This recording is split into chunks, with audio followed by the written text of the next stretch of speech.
Celebrations erupt across the Gaza Strip after U.S. President Donald Trump announced a breakthrough deal to end the war.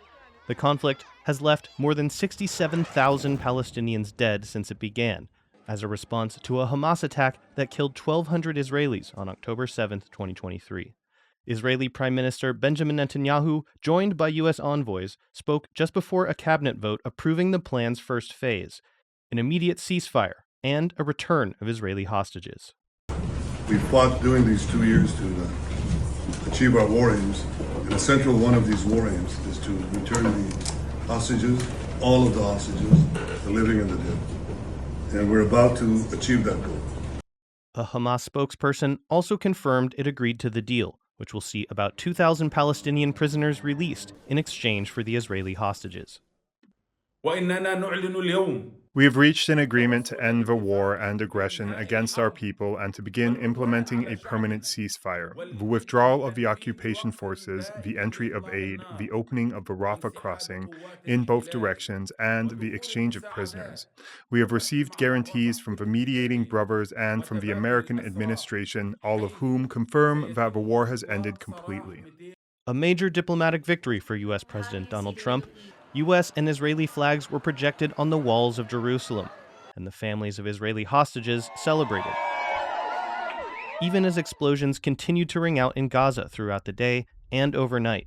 For those living in the Palestinian enclave, it's a bittersweet moment. We are very happy with this. At least we can send our children to schools without having fear.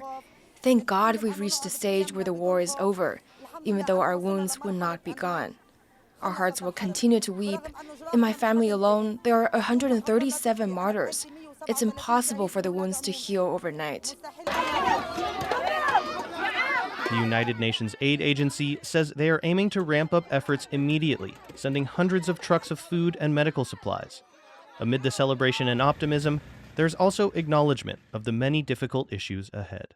Well, I wouldn't call this plan or framework one that is currently going to guarantee a lasting peace. The Israeli leadership continues to disavow and reject the pathway to Palestinian statehood, and there's no clear commitment that Hamas is going to disarm and try to step off of the political track or move to the sidelines to make way for a rehabilitated Palestinian Authority.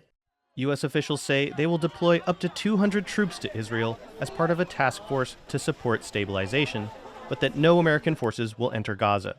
The focus now shifts to rebuilding and trying to secure a lasting peace in the region. Patrick Chen and Chris Gorin for TaiwanPlus.